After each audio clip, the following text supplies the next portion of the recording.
जंतर मंतर में किस चीज का प्रदर्शन कर रहे हैं, क्या कारण हो गया बताइए थोड़ा सा। भैया लोकतंत्र को अनंत अमर रखने की जो लड़ाई है उस बारे में प्रदर्शन कर रहे हैं। डिस्क्वालीफाई जो राहुल जी को संसद की सदस्यता से किया गया है, ये लोकतंत्र के लिए काला दिवस है।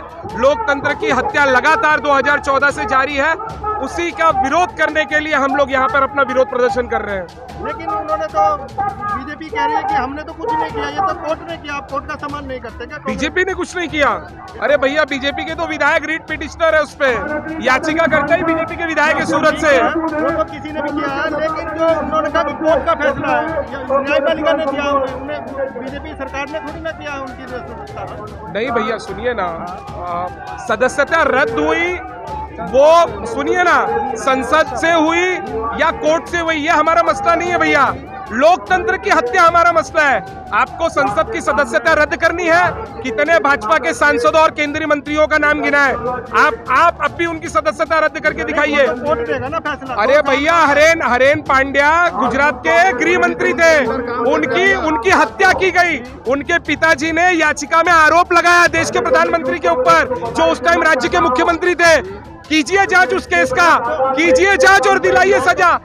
आरएसएस के सभी लोग न्यायपालिका में बैठ गए, यही तो राहुल जी की लड़ाई है। बीजेपी वाले वही तो कह रहे हैं कि 2014 से 14 तक कांग्रेस की सरकार रही, आपने क्यों नहीं जांच की? अरे भैया जांच तो चली ना, जांच चली, दंगों की जांच चली। अमित शाह तड़ी पार हुए, किस राज्य से तड़ी पार हुए? किस राज्य से तड़ी पार हुए? अब बरी हो गए ना, वो अब तो बरी हो गए। कहाँ बरी हो गए भैया? कोई केस नहीं है उनके ऊपर। भैया बरी जनता की अदालत से बरी हुए क्या? आपको भी पता है, आपको भी पता है भैया कि दंगा, गुजरात का दंगा किसने कराया?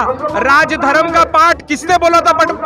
आप राजधर्म निभाइए, किसने बोला था? स्वर्गीय अटल बिहारी वाजपेयी जी ने। मैं कह रहा हूँ ना, लोकतंत्र में जनता मालिक होती है, जनता तो उन्हें चुन रही है बार-बार। किसको चुन लिया? बीजेपी को ही चुन और चुने ना जनता। सुनिए ना, हमारा ये मुद्दा ही नहीं रहा। मैंने आपको बोला ना, सत्ता का सुख, नंबर्स, ये हमारा मुद्दा ही नहीं है। लोकतंत्र को जीवित रखने का, क्योंकि इस लोकतंत्र को जीवित रखने में कांग्रेसियों ने अपनी आहुति दी है, अपने प्राण न्यौछावर किए, अंग्रेजों की गोलियां खाई है, अंग्रेजों के डंडे खाए, अंग्रेजों ने फांसी पे चढ़ाया है कांग्रेसियों को। लोकतंत्र को जीवित रखना ये हमारा मूल्य है, ये कांग्रेसियों का मूल्य है।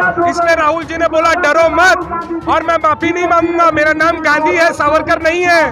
सावरकर का काम होता है माफी मांगना, गांधी का काम नहीं है माफी मांगना। नहीं, वो सब ठीक है, लेकिन आप चुनाव लगातार, अभी 2022 में गुजरात चुनाव आया, आपकी 77 सीटें थी 2017 में, वो 17 कैसे रह गई? अगर आपको जनता आपके मुद्दों को सुन रही है, राहुल की यात्रा निकाल रहे हैं, उसमें जनता ने पूरा भरपूर समर्थन दिया, तो जो 17 सीटें आई है वो इतनी 77 से 17 कैसे हो गई? भैया सुनिए ना, मैंने बोला ना, ये नंबर्स हमारे लिए कोई मायने नहीं रखते। लोकतंत्र जीवित है, वहाँ विपक्ष है, 17 आए हैं ना हम। आप भी 2 थे ना जनसंघ के टाइम, 2 थे कि नहीं थे? आप कहां से इतने हो गए? अरे हम तो 400 से भी ज्यादा आए थे, लेकिन हमने कभी लोकतंत्र की हत्या के काम नहीं की। हमने कभी कानून को अपने हाथों में नहीं लिया। हमने कभी किसी पे सीबीआई ईडी के दबाव लाकर कभी विरोधियों को दबाने का काम नहीं किया। जो सत्य था वो सत्य है और वो सत्य रहेगा। आपने किया है वो काम, आपने लोकतंत्र की हत्या को दबाने का काम किया। नोटबंदी हुई, नोटबंदी की जांच हुई, आप बताइए जांच हुई? लोगों का पैसा अकाउंट्स में जमा करवाया गया, वही पैसा नीरव मोदी, ललित मोदी लेके भागे कि नहीं? मेहुल चोकसी, उसकी जांच हुई? वही मांग राहुल गांधी कर रहे थे, ज्वाइंट पार्लियामेंट्री कमेटी की मांग कर रहे थे।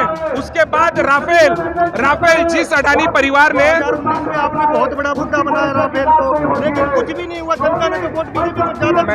भैया मैंने बोला ना कि ये तो हमारी लड़ाई ही नहीं है। लड़ाई, ये लोकतंत्र में चुनाव ही लड़ाई होता है। नहीं, ये आपकी सोच है। नहीं, लोकतंत्र में इलेक्ट्रल पॉलिटिक्स में भैया नंबर्स, ये आपकी सोच हो सकती है। लोकतंत्र को जीवित रखना ये कांग्रेस की सोच है। ठीक है, तो आप लोकतंत्र को जीवित कैसे रखेंगे? जब तक ये लोकतंत्र को जीवित रखे। ये देखिए, ये जो पूरे सभी देश के कोने कोने से है, ये लोकतंत्र को जीवित रखे भैया। बिल्कुल सही है, लेकिन जब तक आप चुनाव नहीं जीतेगी, कांग्रेस चुनाव नहीं जीतेगी, तो अपने फैसले। चुनाव जीत रही है भैया, कहाँ जीत रही है? जीत रही है भैया। राजस्थान में जीते, छत्तीसगढ़ में जीते, और जीते हुए राज्यों में हॉर्स ट्रेडिंग करके सत्ता बनाने का काम कौन करता है? भाजपा ही करते हैं भैया। यही तो कह रहे हैं। महाराष्ट्र में क्या किया आपने? मध्य प्रदेश में क्या किया आपने? कर्नाटका में क्या किया आपने?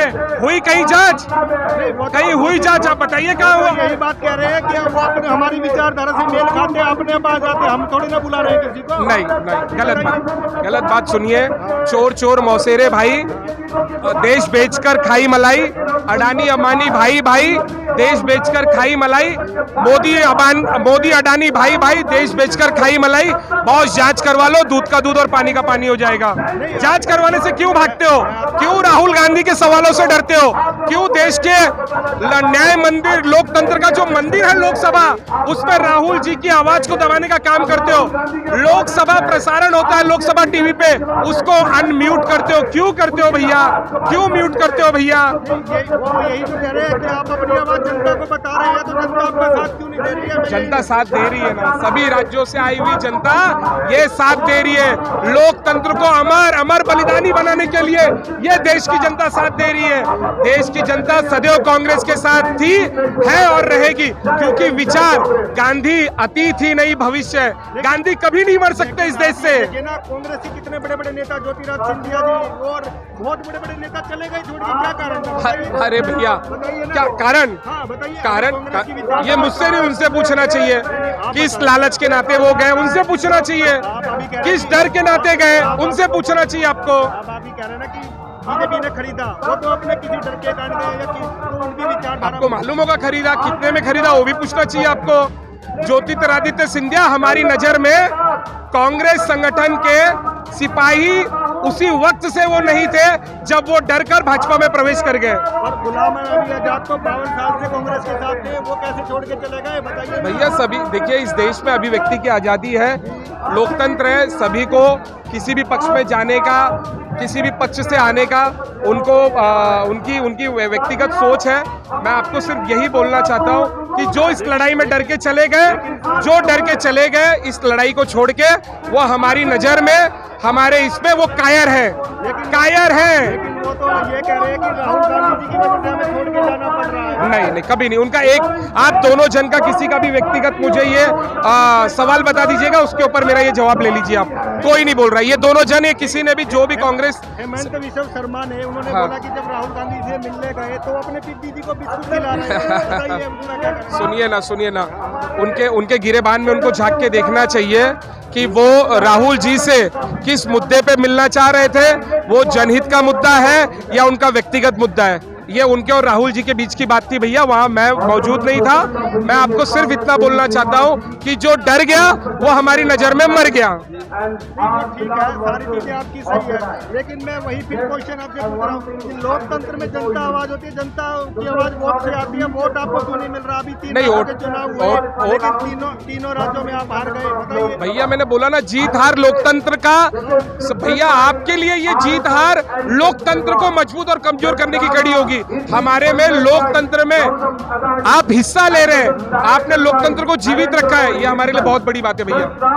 आप 2024 में चुनाव भी नहीं करना चाहते, ये बहुत बड़ा षड्यंत्र है। वो तो ये कह रहे हैं, मोदी जी कह रहे हैं कि 70 साल में कांग्रेस ने कुछ नहीं किया, उन्होंने 70 एयरपोर्ट बनाए, हमने 140 बनवा दिए। 70 भैया जादू की छड़ी ऐसे मंत्र बोला और एयरपोर्ट्स बन गए, रेलवे के इंफ्रास्ट्रक्चर आ गए, एयरपोर्ट्स आ गए। ये देखिए, ये जुमलों से, झूठ बोलने से हम नहीं जीत सकते। स्पेशल आरएसएस की ट्रेनिंग दी जाती है, लगातार झूठ बोलिए, बोलते रहिए और जनता के बीच में ये झूठ सच होते जाएगा। ये ऐसी उनकी सोच है भैया। कांग्रेस की सोच, सत्य बोलो, हमेशा बोलो और सत्य को जीवित रखो, क्योंकि सत्यमेव जयते। सत्य अनंत है, अमर है, जीवित रहेगा सदैव। धन्यवाद भैया। खबर का मतलब है एक भरोसा।